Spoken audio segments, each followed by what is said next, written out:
Today we begin a new focus around technology. This month we'll be talking about the digital world, smartphones, how to navigate and parent in this digital world, and how to rest from digital media. There's no denying that we now live in a digital world as opposed to the analog world that we as parents grew up in. I remember when the smartphone came out. I remember flip phones. I remember having a corded home phone. I remember dial-up internet and all those things. But those are relics of a world now gone. We now live in the digital age where our kids have never known a world without a smartphone, a world without on-demand wireless internet wherever they go, a world without constant connectivity. One of the main differences between the analog and the digital world is the social element of the digital world.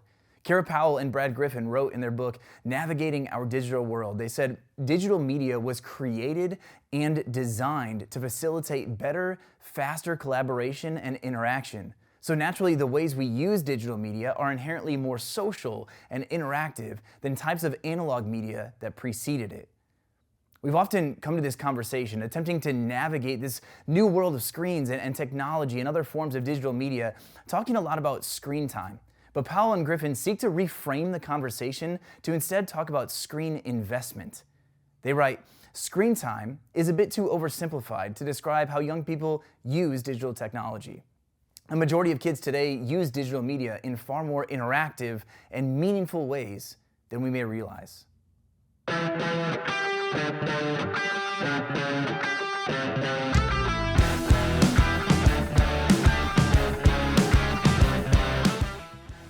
Welcome to another episode of Fridays Are for Families, where we seek to empower and equip you to grow as a disciple and disciple maker of Jesus Christ.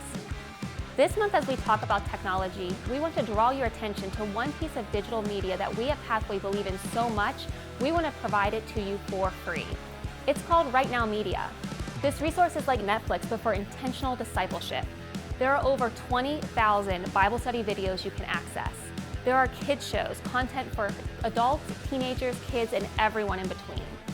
You can access Right Now Media on their website or an app on any smart device. You can stream night and day, whatever you might be curious to learn about or study together as a family or an individual. If you haven't accessed your Right Now Media account yet, send us an email at family@lifeatpathway.com and we'll get you connected. Now, let's get back to our Fridays Are for Families video as we talk about technology.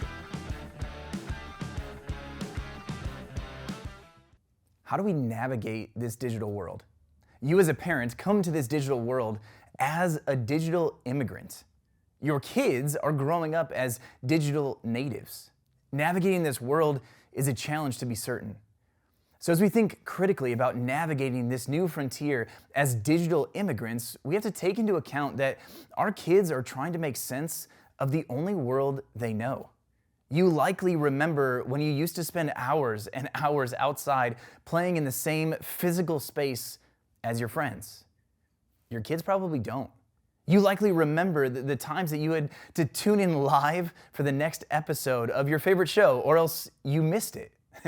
Your kids don't. You grew up in a different world than your kids are growing up in now. As much as we like to say, we were kids once too, the world we grew up in was much different than the one they're growing up in today. They often use digital media to check in and keep up with their friends and what's going on in their friend group and social lives, not just to zone out and waste time at home or stay distracted.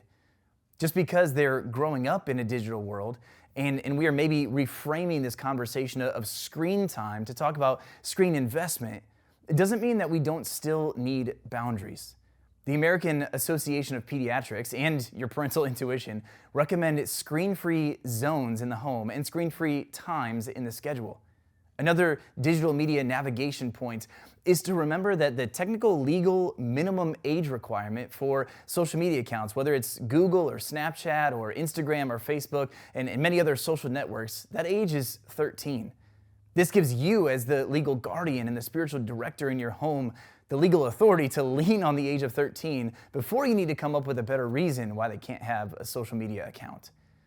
Another strategy to navigate this digital world is to talk to other families with kids of similar ages as yours, maybe talking through some common points and standards that you could collectively agree upon.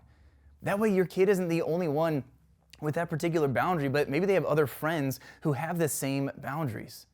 Lastly, we want to enter into this navigation and digital media conversation with our kids with a good deal of grace and empathy. Their world is social and digital. Remember how important those social relationships were in your own journey, though yours was in an analog world. Thanks for joining us on today's Fridays Are for Families episode. We look forward to continuing the conversation next week as we spend the next several weeks talking specifically about technology.